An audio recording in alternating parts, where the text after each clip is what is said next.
Erica Frank. She is the archivist of the Galactic Journey. How many of you knew who I was before you came into this room? How many of you have seen me do this before? Wow. So I've done this a lot of times. This is the first time in the Bay Area. So first off, let me explain what the journey is, or perhaps I should say when the journey is. So right now, you may have noticed my spiffy attire and my slide rule. Where I currently reside, it is August 17th, 1963. 55 years ago today, and Galactic Journey covers the events of the day from the point of view of a fan, although now it's about 20 fans, in science, fact, and fiction. So the space shots, the politics, and most importantly for this convention, the science fiction. So how do we do this? Well, if you go anywhere near my house and you tune your radio to AM 670, you will hear the music of the time, sort of a combination of twist and folk and pop and Motown and surf guitar. And there are these folks across the pond, I'm not sure what their name is, the Bugs something, 4 guys with weird haircuts.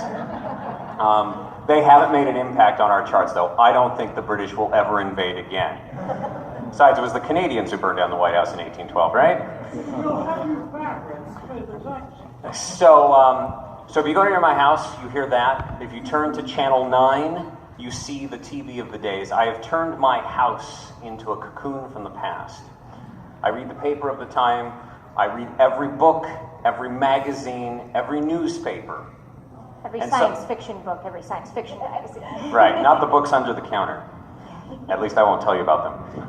And so I'm immersed, and over time we've gotten 20 other people to go on this journey with us. Not only do we have several American people, but we've got 2 British correspondents, we've got a German correspondent, and if you follow us, there's going to be a special announcement at the end of the convention, a new country we're going to be following. I think you'll be surprised. Yeah. These are individuals who in the present day live in these countries and who write about what life was like and in the 1963 in those places, and the literature coming out of those places, literature and pop culture. All right, so you know what you're getting into for the next 50 minutes. I'm only going to talk at you for probably 10 at the most. And then this is going to become an audience-driven extravaganza where you're going to ask questions and we're going to go wherever this panel leads and we're going to talk about the things of the time. So let me start with setting the stage. So in politics, Jack Kennedy is president of the United States. Nikita Khrushchev is premier of the Soviet Union. They've just signed the Limited Test Ban Treaty, which means that the doomsday clock may tick finally away from midnight a little bit. Those of you may remember the October Cuban Missile Crisis last year where we almost died. There are some things that are happening that may echo today. So for instance, we are learning that Black Lives Matter. James Meredith is the first black man to graduate from Ole Miss. George Wallace, governor of Alabama, was pushed from the doorway of his university by the National Guard so black people could go to school there. There is a march on Washington planned for the end of this month. I know Martin Luther King will be there. I know Sidney Poitier and Harry Belafonte will be there. There could be upwards of 50,000 people going to this march on Washington. I know Malcolm X is boycotting it because he feels that it is not far enough in the right direction. In Indochina, Laos, a small country in Indochina you may have heard of, seems to have calmed down, but another country, Vietnam, is heating up. There are over 6,000 American soldiers in Vietnam right now. Some have already died in this conflict. The question is, how big is this going to get? In the meantime, if you're wondering what politics are like, Barry Goldwater has been made the presumptive nominee for the GOP in 1964, where hopefully he will get trounced by Kennedy. And the reason why Barry Goldwater is scary is because for the last several decades, the Republican Party has stood for a kind of mild conservatism. You remember Eisenhower, Nelson Rockefeller, the governor of New York. Barry Goldwater is something new. He's a fire-breathing nativist, very much for America first. And a far-right mentality that is a sharp right turn for the Republican Party. Let us hope that he does not leave a brand on his party, lest the next, say, 55 years become a careening legacy of badness. But luckily, we don't have Dick Nixon to kick around anymore, since he lost his gubernatorial bid in California. So let's talk about pop culture real quick. In the comic books, Marvel Comics has sprung from the ashes of Atlas Comics, and we're seeing a whole slew of new characters. People like the X-Men, and Spider-Man, and Thor, and the Avengers, and Iron Man. And Iron Man is very interesting because his origin was in Vietnam. He is one of the very first, essentially, veterans of this new conflict. Have any of you heard of these guys? They're kind of obscure right now. Anybody? Okay. They may have some lasting power. I have one of my writers always tells me that Marvel is terrible and I should be reading National Comics. But yeah, you know, he really is he dissed Spider-Man really hard, I remember. yeah, who's going to follow Spider-Man? Just this whiny teenager. He has no lasting power. Yeah. Batman, Superman, those are the guys who are going to make it. Wonder Woman. Yeah. That was his opinion.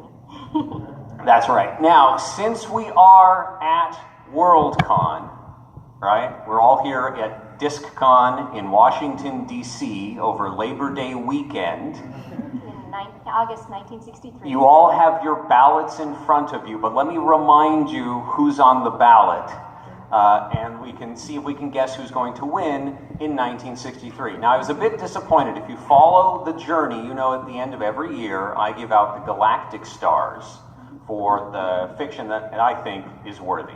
And there is some overlap between my list and the Hugo list, but not, you are excused, but not a great deal. So, for instance, we've got Philip K. Dick's The Man in the High Castle. Some of you may have read that. We've got, what else have we got on there? We've got a bunch of familiar names. H. Beam Piper has got Little Fuzzy on there. Arthur C. Clarke has got A Fall of Moondust, which I nominated for a star last year. It's weird how they do the publishing. It published in England, so I would have thought it would have made the Hugos last year. It's on this year. If you get a chance, it's a good book, A Fall of Moondust. Very technically accurate catastrophe on the moon. Fritz Lieber. Fritz Lieber is on there. He has just started writing his Fafhrd and Grey Mouser stories, which are titans of the fantasy genre. And he wrote their origin story. It's very good. It deserves to be on there. He's also written a wonderful story that is not on there about sentient, or the first chess computers that can beat humans. And it is so prescient. You'll read it and go, wow, this is what the future will be like in like the 1980s. It's really interesting. I'm not kidding. There's also that really interesting short novel. Well, we'll get to that. So, missing from this list. So one of the reasons why the journey exists is, and I didn't intend it for this to be this way, but it just sort of happened. We focus on the stories, the creators, the characters by the less prominent and acknowledged people, particularly the women creators, the minority creators, queer themes and creators. These are people who tend to get lost in the shuffle. But there are actually, right now, 40 active women science fiction and fantasy authors. I don't know if you know that. In 1963, there are 40. And yet, if you read the Hugo ballot in 1963, you would not get that impression. There is one female member on the entire ballot, and it is Marion Zimmer Bradley with her Sword of Aldones. And I don't know if you've read it, but it's not a good book. which is sad, because there's a lot of good. So, for instance, a note conspicuously absent is Madeleine L'Engle's A Wrinkle in Time. Now, I don't know if you consider that hard science fiction or not, but I think this is a book with lasting power, and I don't know where it would exist except in our genre. Missing is Ursula K. Le Guin, who, I don't know if you know who she is, she's new. But she came out last year with a short story called April in Paris, and it was delightful. It was a wonderful story. I gave it 5 stars, and I nominated it for a Galactic Star. She's nowhere to be seen. We don't see Kit Reed, we don't see Catherine McLean, we don't see Roselle George Brown, we don't see a host of creators who really should have been acknowledged somewhere. And that's a pity. But let me talk real quick about who's on there before I open it up to question. There's a fascinating story. You may know this plot line.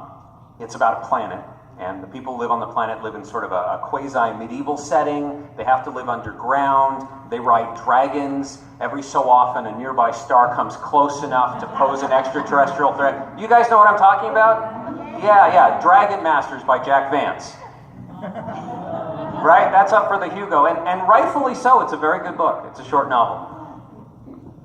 Who? Oh, yes, Anne McCaffrey. She's very good. She wrote The Woman in the Tower. She wrote The Ship Who Sang. She's definitely an up-and-comer. She doesn't have anything about dragons, though. By the way, for those of you who want to follow along, I highly recommend that you take out your phones right now and open up your browsers. Now, seriously, take them out. I don't see anybody taking out them. Take out your Everybody, take them out. Yeah, there you go. Open up your browser. And, well, make a note of this address. Make it again. Put it on your... galacticjourney.org. And if you pull that up, you can see not only the current articles, but every article that's been done. And if you tap the little magnifying glass, you can search for things. So, for example, the traveler's daughter read A Wrinkle in Time and wrote an article about it. She is the age group. She was 14, 13? 13 at the time. She wrote, and it's an excellent, excellent article. So talking about what she liked and what she found interesting about the book. There's many the politics, everything. And if you search on any particular term of the time, you will probably find something that talks about that, whether it's satellites or a particular author's name, like Cordwainer Smith, for example, things like that. Another person who is sadly missing. Galacticjourney.org, all one word. Yep. One word. Yep. Speaking of prominent women, did anyone notice the latest space flight? It was a twofer from the Soviet Union. We had Bykovsky and Tereshkova. Tereshkova is significant because she is the first space woman. So I guess the question is, when are the Americans going to follow suit and liberate the orbit? We may see it on television before we see it in space. So next season we've got the 5th season of Twilight Zone coming out, the 1st season of The Outer Limits, and My Favorite Martian. And across the pond, they've got some new show coming out. I don't remember what it's called. What, which, who, something. You guys may see it. Anyway, when it comes out, we will cover it. All right. I am going to open up the floor to questions. Whatever you want to discuss, we will go that direction. All right. And you had your hand up first. We're going to be taking notes on the questions, and if you guys have a good question, you might win a prize. There's a rumor that the Twilight Zone may not have enough money to finish the season, and they actually have to pick up an already existing film from France or something. Where in the coming season? Know anything about it? I haven't heard the specifics, but you are correct. The Twilight Zone has been fraught with production difficulties ever since the end of season 3, when Rod Serling announced that he was plain written out, which you can kind of see by the end of the 3rd season.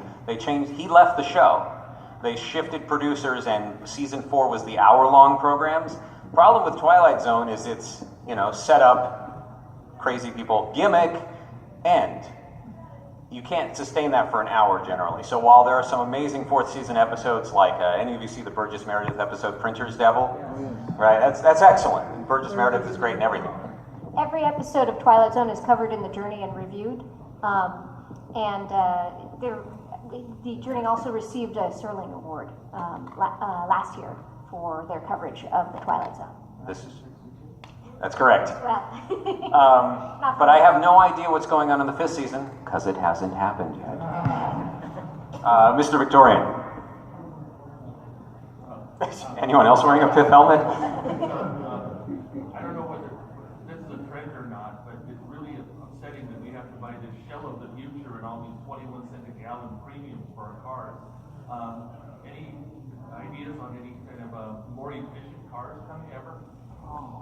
Why do we need more efficient cars? Gas is cheaper than milk. To answer your question, though, if I was to pin the future, I would say the Jetsons have got it right. The hover Jetsons came out last year, by the way. Hover cars are going to be the wave of the future. I don't know if you've seen it. And by the way, this features in Arthur C. Clarke's latest story, Dolphin Island, the Sea People. Hovercraft are everywhere now. These ground effect vehicles that shoot air out the bottom, and they're going to use them for travel across like the English Channel and eventually all over the world. Hovercraft. I don't think we'll have flying cars because that's an air traffic control nightmare, but I think we will all have hover cars within the next 10 to 20 years. There's some people over here to try their hands. You point them out, moderator. I haven't been to the movies lately. What trailers are in the theaters nowadays? What are we looking forward to in the next couple of weeks, couple of months? Well, you have seen Cleopatra, the latest big epic, and I understand it's not doing very well in the box office. There was a great Kirk Douglas movie that just came out. Joan Crawford's in a movie called, it's changed its name a billion times. It was Straight Jacket, then it was something else. It's a good thing you talk about movies. So as you know, on the Hugo ballot, you've got the Twilight Zone. There's a few other dramatic presentations. Missing is, and maybe because it's too small a movie, but did anyone see Panic in Year Zero? Someone said, unfortunately. I don't know why. It's actually quite an excellent movie for the $6 it was made on. It's a very taut. These guys knew they didn't have a lot of money, so the idea is you got Ray Milland and a few other decent actors, including the lady who was in Singing in the Rain, and of course Frankie Avalon, or maybe it was Fabian. One of the teen idols they have to have in every one of these movies. Panic in Year Zero is not to be confused with the rip-off version that was made. This is not a test. This is not a test. So Panic in Year Zero is all about a family that is going on a camping vacation from near LA when the bomb hits. And it's a very taut story. And they know they have no budget, so what they do is they just focus in on this family. And they're the good family, right? Except they have to make some morally dubious decisions, right? When do you cross that line between preserving civilization and preserving your family? It's actually quite a good movie, and I'm disappointed it didn't make it on the Hugo ballot this year. By the way, speaking of disappointment that isn't on the Hugo ballot, I know many of you here know that Galactic Journey was nominated by many people for Best Fanzine. Due to a quirk of rules, Galactic Journey will not appear on the 1963 Hugo ballot. Wasn't there another big epic, some Arabian one that you... Oh, yeah, did any of you see Lawrence of Arabia? That came out December. I think it's still playing in some theaters. That's a fantastic movie. Not terribly accurate, but fascinating. And also interesting because it's one of those movies like Ben-Hur and Spartacus, where it's clear there are queer people working in Hollywood. It is clear that they have some influence on the script writing, and it is clear perhaps that the actors may not know the subtext of the scenes they're doing. I have a follow-up. Let me, everybody needs their turn, because everyone gets a chance at a vote. Adam. How about these instant preparation of food things you always see in science fiction? You just put it into the machine and press the button. Do you think we're ever going to get there? Well, TV dinners are everywhere, and that's pretty close, right? Everybody can have their own foil-wrapped, dehydrated peas that taste almost as good as somebody else's foil-wrapped dehydrated peas. I think they're working on something called a radar range, which will excite water molecules in food to heat it up, but I'd worry about, that's basically external thalidomide. I wouldn't want that anywhere near my gonads. There's also a lot of prepackaged things. For example, Campbell's Soup will be happy to tell you the many and diverse ways you can use their tomato soup. I was surprised to learn that you can even make a chocolate cake with it, for example. But there's many prepackaged things. I don't know if we'll ever get to the point where you just push a button, but we can only hope. And Liechtenstein will be happy to do pop art of it. I was sad to hear you slander Barry Goldwater. Barry Goldwater was a long-term member of the NAACP and the Urban League. He has fought to integrate his family's department store in Phoenix. He has fought to integrate the Arizona National Guard. He has fought to integrate other social institutions. He had simply taken a principled stand against the expansion of federal power when he opposed the Civil Rights Act. He was a fine man. And while it was difficult for the nation to accept him as a replacement for Jack Kennedy in '64, he was nevertheless a fine man. He was not an opponent of civil rights, and it is wrong for you to say that. I don't think I said that he was an opponent of civil rights. I said he was a staunch America Firster and nativist. And whereas Barry Goldwater may not be the root of evil, he definitely is a shift to the right. And he does want to found a school of conservatism, which is quite different from what currently exists. and which in the end could lead, if, say, people like, Richard Nixon were to get into power, people beyond that. Who's the vice president of SAG right now? Ronald Reagan, if he ever went into politics. Oh, come on. Right, he would be a Democrat, I know, but I'm just throwing out names here at random. He's a union man, he's a Democrat. Nativist is a code word for, and it is wrong of you to apply it to Barry Goldwater. He applies it to himself. If you read the Britannica book, there's this wonderful for 1962. There's this wonderful commentary between Barry Goldwater and Jacob Javits, and Barry Goldwater makes it clear what his plan for America is. I guess we'll just have to go back and see what else we can find. Thank you for your input. I appreciate it. Let's take the tie-dye shirt right here. That's very new and daring. That may become a fad someday. You must be beat.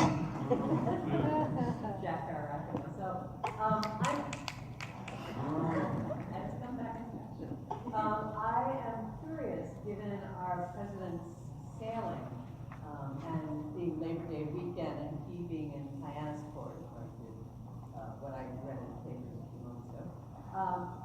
In science fiction at this time, I'm not seeing sailing or rocking chairs or any of some of the really popular little things that President Kennedy's family. Things that are associated with it? In the writings, I wonder if there's something out there that I'm missing. Well, if you read, there's two things going on here. One, I think if you read around, Cliff Simak, I think, has a rocking chair in every one of his stories because he's the master of bucolic science fiction, and I mean that in a positive way. He's a fantastic writer. There's an issue where you don't want to get dated, right? You don't want to have too many things that are very normal to us here suddenly taking you out of it in the future. So, for instance, it's very important to keep futuristic things like microfilm and tape in your descriptions rather than something old-fashioned, right? Otherwise, people might find your work dated. One thing that I am curious about, though, is you'll notice whenever you have someone in a spaceship, which presumably has a limited oxygen supply and very little space, what is everyone always doing in these spaceships? They're always smoking. Especially in a high oxygen atmosphere. I'm sure that will never lead to fatalities in any space program. All right, the man in the blue shirt is Man in the blue shirt. Do you think President Kennedy's declaration of putting a man on the moon before the end of this decade has any realistic chance of succeeding? Not because it is easy, but because it is hard. Yes. And also, do you think that they are finding more and more problems with cigarettes? Do you think cigarette ads should be allowed to advertise if they are dangerous? So that's two questions. Luckily, I can answer quickly. With regard to the moon race, the only thing that'll kill us going to the moon, and I don't know if you follow it right now, but the Apollo program is actually well formed. We even know how we're going to get to the moon. It's going to be on a single rocket called the Saturn C5. They're going to go into orbit with this little space capsule with another space capsule. It'll go to the moon. It'll be this complicated dance where this little space capsule leaves the big space capsule, goes down and turns into two more space capsules. It's a fantastic Rube Goldberg space program. The only thing that's going to kill it is if Congress stops funding it. And I don't know if you know this, but there's a big battle going on in Congress right now, even in 1963, with Russians launching 2 people at a time, to kill the space program. Why do we need it? It's unnecessary. Even after the glorious end of the Mercury program, how many of you saw Gordo Cooper on TV in May, right? It was a day-long space flight. Bit of a snoozer. And when I say that, I mean he fell asleep on the launch pad. Johnson is still in favor of it, though? Well, yes. I'll tell you that when he landed, that was really exciting. That's true. He was the first astronaut to land on manual, and he did a better job than any computer to date. Your other question was, should we stop smoking? So interestingly enough, advertisement. So we've actually known since the late 50s that smoking isn't good for you. The guy who plays Superman, he quit smoking so he wouldn't set a bad example for the kids. I would be interested to see if some people come forth in this decade who argue against the safety of things. Whether things are safe at any speed, for instance. Next question. Let's see. I think this person in the red tank top. Red tank top. It was actually known since the 1920s. It was first published in the Lancet then. Was it you? No, it wasn't me. Oh, okay. My grandfather read about it and had us all quit. Oh, good for you. Good for you. You said that the cigarettes are dangerous were first published in the when? The Lancet in the 1920s. In the 1920s. The Lancet, the medical Oh, journal. Lancet. Where my grandfather read it and instructed the rest of my family to do so. The British medical journal. Interesting. So it's something that was gradually came into the public consciousness. Well, I don't think corporations necessarily have our best health as their foremost concern. I don't know that sugar is better than fat, for instance, but you wouldn't know that otherwise. Do you think the lava lamp was the lava lamp? Lava lamps. What do you think of that? I have 5 of them. I think they're very nice. I can't predict the future. I mean, I put all my money in hula hoops, and look how far that went. It's still being sold on Command, 3,000. I noticed the next one in Hugo, like Red says that no awards in that category. You know what's up with that? The ballot, as always, is secret. Who's our next one? Let's see. Who had their hand up for a while? Let's go. He wanted to swing Well, back. I was reading in science fiction magazines about 5 years ago how we're going to have self-driving cars really, really soon. Yeah. And that was in 1958. Are we ever going to have self-driving cars? We don't even have computers that can play chess. I don't know. That sounds really dangerous. I mean, would you really want to put your life in the hands of a machine? Well, if it's safe, I'd like to sit in the back and read while I go to work. Well, I mean, but you could. That's what we have buses for. Yeah, we trains. Buses don't go to where I work. Speaking of computers, have you guys? I don't know if you read the latest article on. I think it was August 14th. It came out. The very first unique computer game has been developed. Now, you have to understand how ridiculous this is. We've got these incredibly expensive machines that fill a room this big, and we've got engineers who get paid lots of money to answer important questions of science and industry. And what do? They build a game where you can play a spaceship shooting at another spaceship. You know what I think of this? It's marvelous. Now, you probably haven't seen this because you can only play it in MIT and a couple of other places on a PDP-1. And you can only do it at late at night when they're not using the computer for real work. But that said, if you go to the article, there is a notation that tells you where you can go to sneak in, and Ida Moya will let you play this very first computer video game. It's very exciting. So who knows, maybe that'll lead to self-driving cars that shoot at you. This is by the way, that is a really excellent article, and it's a fairly recent one. If you look up her last name, Moya, M-O-Y-A, you can, or just scroll down a little bit, you'll find the article on that. And she writes about scientists in engineering and computing. It's wonderful. Man in the cap. Say again? I hope so. I'd hate to use punch cards. Yes, currently right now, San Diego is having a great season, but I'm wondering if you think internationally games like that, because right now, here in Blue Maine also has a great season, so you think San Diego is actually going to be forward, just like young MVP? So again, you're asking me to predict the future. I will say this though, whenever someone comes forward and talks to me about something that I don't cover in depth, like say baseball, I always say, sir, or can you commit to perhaps an article every quarter on the state of baseball in 1963?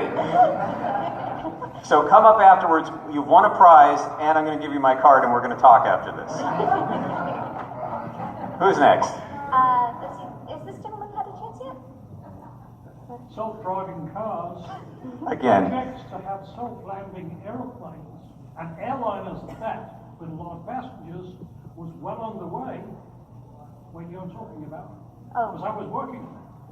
He says he was working on not only self-driving cars, but self-flying planes. Not cars, aeroplanes, which would land themselves. Sounds very exciting. Well, good. And this is good because I don't know if you know this, but basically every month you hear about a terrible air catastrophe. Every month, dozens of people die in crashes. And it's gotten a little better with things like instrument landing system, where you can land in the dark. By the way, I'd love your commentary on some of the articles when it's appropriate when we're talking about this stuff, because your vantage is about all of you. Anyone of you who has insight on this, please join in. It's like your own portal to 1963. Everyone talks to each other. We've had vociferous discussions on what's better, tape or wire recorders. I mean, it's very esoteric and lots of fun. I would love your input. But yes, air travel is extremely dangerous right now. And expensive. And it's all due to pilot error. Right, all of it. This gentleman in the back. In the back, yes. What should we be looking for next year's Hugo? Again, I always hope it's going to be more women. I always say that 25% of the stuff worth reading are written by the 10% who get published who are the women. There are a lot of up-and-comers, a lot of magazines taking chances on up-and-comers. So for instance, if you look at my latest article on If Science Fiction is a magazine that's been around since the early 50s, it's had ups and downs. Under the stewardship of Fred Pohl, who also does Galaxy and now Worlds of Tomorrow, there's a full plate. He is taking a chance on a lot of new authors, partly to diversify and partly because I think it's cheaper. And in this latest issue, there's a lovely story by Anne Carlson. I don't remember the name. I think it's a Touch of Cold or something like that. It's very Time of Cold. Time of Cold. Read it. It's good. You're going to see the future in these new authors. I think you'll find them in the Sel Goldsmith magazines. Anyone know who Sel Goldsmith is? So she is currently, before Fred Pohl, she was double holding double helming magazines. So she runs fantasy and she runs amazing. They sort of alternate in quality. Some months amazing is good and fantasy is good. Fantasy is more consistently good. There's a lot of stuff coming out in fantasy that I think is ultimately going to end up in the Hugos. That's where Fritz Lieber is making his comeback. You get a lot more sort of interesting out there stories, but without the over-the-top literariness that is characterizing Avram Davidson's tenure at fantasy and science fiction. Every single story in all of these publications that he named that comes out every month is reviewed, a short paragraph about every single one, and they're given stars by the readers. So you can also look for his Galactic Stars articles if you're interested in the ones that he thinks are worthy for the Hugo or that are good stories worth reading. And just by following along at home, the 4-star stories and the 5-star stories, right? Or 4 and 5 stars. Yeah, those are the ones that you'll find in the articles resources to find these stories where they are available, either where you can purchase them or where you can borrow a copy. Borrow a copy So, if it's not available right, for purchase. Right. So, where it is available for purchase, it is. We link to that. So all of these things I review, you can read too. I want you all to read along because it's so much fun to have so many common voices discovering, or in some cases rediscovering, if you're from the future, these amazing stories. Fellow in the Fabulous Beard. I noticed this year there was a French novel on Hugo Bell. Silva. Do you think that there are ever going to be enough novels and stories on the ballot that a foreign writer might even win a Hugo? Yes, actually. So French writing is becoming far more known, mostly through the translations of Damon Knight in fantasy and science fiction. We had our first Japanese crossover this year, an interesting story called Boko-chan, about a human-shaped robot. We're starting to see German stuff come over. The Germans Science fiction is starting to get a boost with the Perry Rodin stories which are coming out. So yes, I think we are right on the cusp of a very exciting time of international science fiction, which is, by the way, why the Galactic Journey has expanded coverage around the world. Yeah, not only that, but it's not just a local phenomenon. We even have coverage of a couple of short translated books of translated short stories, Soviet science fiction and more Soviet science fiction. We have reviews of those on the journey. Right. Who's any new? You're new. This is a two-part question. I don't think that it is... With 7 sub-clauses. Is there something wrong with you? Yes. And if so, do you think that modern medical science can do something to help? It's a very personal question. There's clearly something wrong with me in the sense that what I do is unique. Nobody I know has done this sort of time travel time-shifted time travel. Right. I would love it if it took off in other places, but this is fine. I will actually tell you why I'm doing that, and perhaps that will alter your diagnosis, doctor. I have been asked at every panel except this one, why 55 years ago? Is there anything special? And aside from the fabulous ties, 55 years ago is a very special time. It is the beginning of our world. It is a recognizable place. It's like our world, but crappier, right? We have less money, the technology is worse, we treat each other a little worse, but the names are similar, the conflicts are similar. We can look back at it and see a mirror of ourselves. When I talk about these things, these comic book heroes, these stories, A Wrinkle in Time, Man in the High Castle, Starship Troopers, these are all things you recognize, even you people from the future. Anne McCaffrey, some of these names, Ursula K. Le Guin, she's somebody. So it's important to know where these people came from, and not just important to know where they came from, but their context. Why they were writing about the things they were writing about, and who was also around at that time. I mean, do you guys know who Miriam Allen DeFord was? Right? Some of you do, but some of you don't. How many of you read Andre Norton? A lot of people. Good. But there's a lot of names, like, did you know Roselle George Brown? Did you know Kit Reed? I bet a lot of the people here do. Not all the panels we go to have that same response. Right. And everybody knows. Eric Frank Russell, that's right. We have a full-length bio article on him from one of our British correspondents, absolutely. So there's a bunch of names that tend to get lost, and it's a very pivotal time. Last year, a story by, I think it was Evelyn Smith, wrote a story. It was the first not negative portrayal, unless you count Ted Sturgeon back in '52, of a queer couple, where their queerness was actually what saved the day. It was their relationship that enabled them to succeed in this story. That's new. It's not explicitly stated, obviously, because it couldn't be, but it is subtle but clear that is what's going on. Right. And that's something that you start to see this 55 years ago. You see echoes of today. So am I crazy? Debatable. On the other hand, I'm doing okay. Yes, sir. Okay, so the USS, or the Savannah has been sailing now for 4 years. Do you see any potential for somebody launching a non-nuclear commercial ship?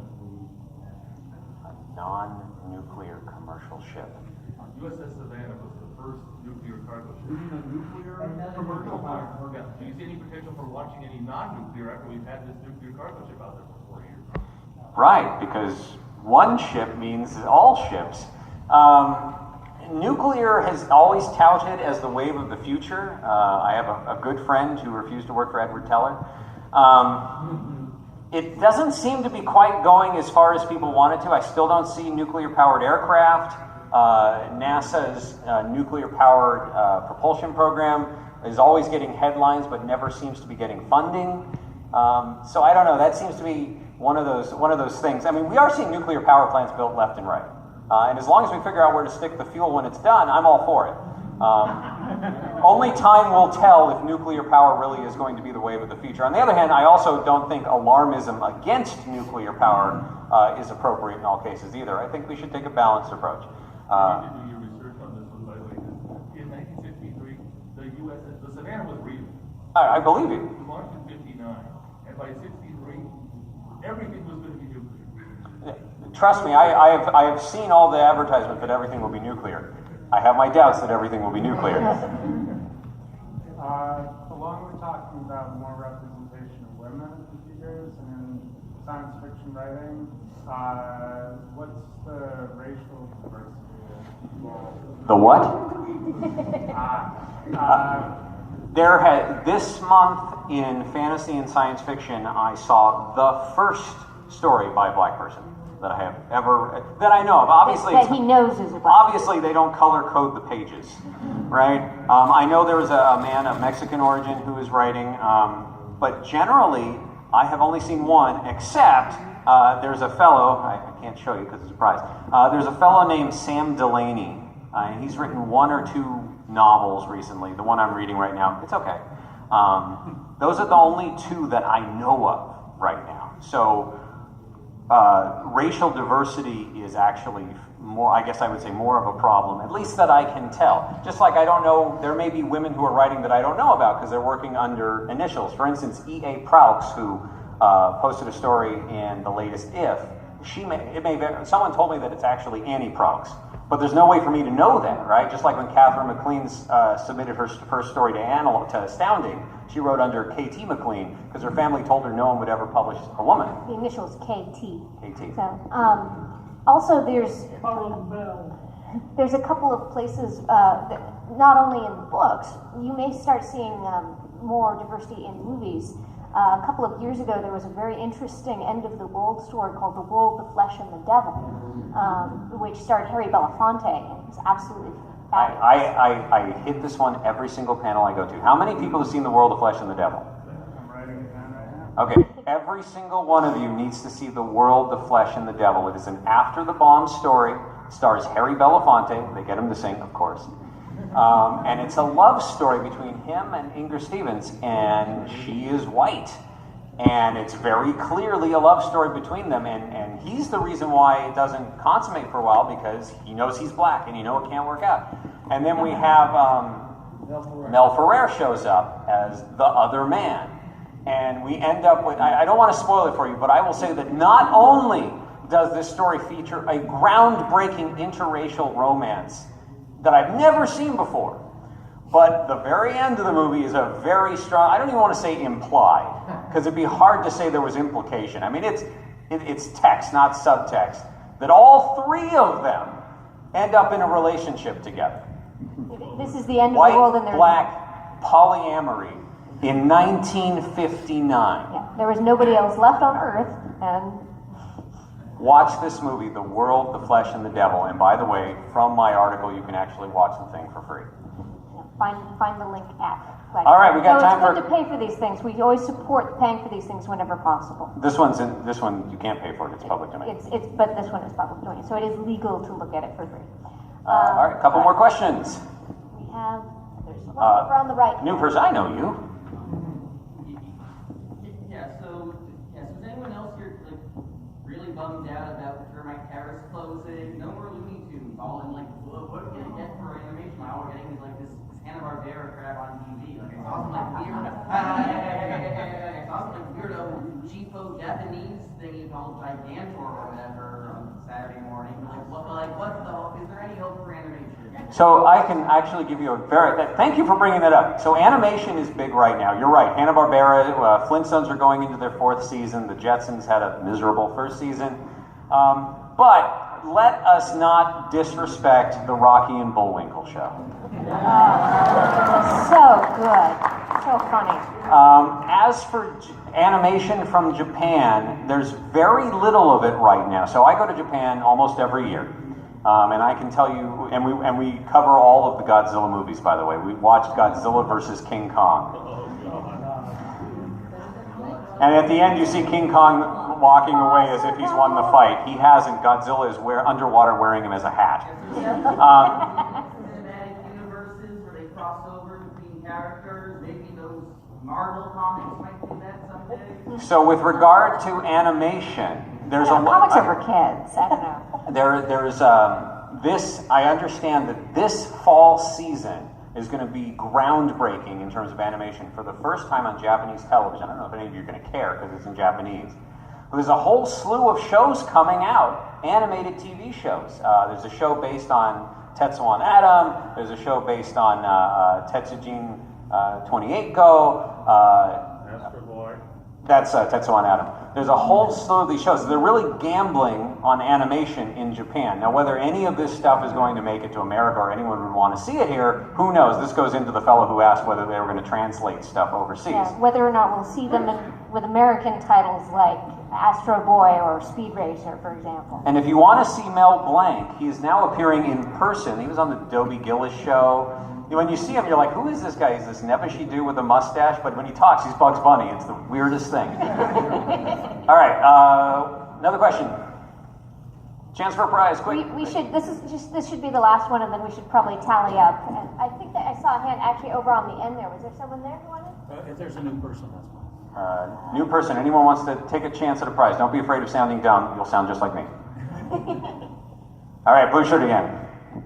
Okay, if you're staying with following 2 to 5 years, are you going to do anything on November 22nd?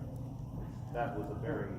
I understand November 22nd may be the debut of this British show that I was talking about. Actually, that'll be November 23rd. If you know all the answers, why are you asking me? And by the way, if you know of anything of significant... If you know of any significant political ramifications of a certain date, I recommend you try to stop the bad thing from happening. All you people from the future. But yes, in fact, there is a science fiction show. We have our British correspondents have been covering a variety of British science fiction shows, including the puppet ones. Oh yeah, any of you see Supercar? Supercar. They've come out with Jerry Anderson's come out and his wife, can't remember her first name, Sylvia. They came out with Fireball XL5, which it's a cooler show actually, and they may come out with more. This puppet thing seems to be big. Right, but so there's this one called Doctor what? Yeah, we talked about that. Yeah, so that's coming in November. So maybe that's what you're thinking. Well, to your point, I will say this, and I will end on this. When you read Galactic Journey, it's not just there for you to go, oh, there's these cute things from the past, isn't that nice? I'm not old enough to remember this. This is not a nostalgic kick. This is a rediscovery in the context of the future. I want you to read these things and understand, when I print an article by Isaac Asimov from 1958 talking about, hey, maybe all this carbon dioxide we're throwing into the atmosphere could result in a temperature increase of 1.5 degrees by 2013. What we're writing is supposed to be relevant to everyone, not just us existing in the past, but us now. So when we look at a story that later has a novel made out of it, or that other people like the Jack Vance Dragon Masters, we're not looking at what comes later. So that's the other side of this. Everything we write, however, is contextual, because that's important too. It's easy in the future to go, oh, this led to this, this led to this, this led to this. These are the 3 important names. Forget about the rest of them. At Galactic Journey, we read all this stuff afresh. I actually don't know who's going to win the Hugos next year, and I don't want anyone to tell me. Because I'm going to read everything and tell you what I think is good, or everyone else is good, or you're going to comment and tell me, no, you're full of it. Please do that. I love that. We don't know what's coming next, and neither did they. And neither do you from your viewpoint. And that is what's so important about this time-shifted perspective. That's what's new and fresh about the journey, and I hope you will join it with me and enjoy it. So thank you very much. I'm going to pick out 5 people for prizes. All right, we have 2 already and one was the lady who helped us film it, which was very much appreciated. One's the gentleman in the cap here. And then if you ask a question, come up and we'll see if you won a prize or not. I definitely think fellow in the blue shirt who asked many questions gets one. I need a list of all of them. So. Okay. We have to clean up there, so.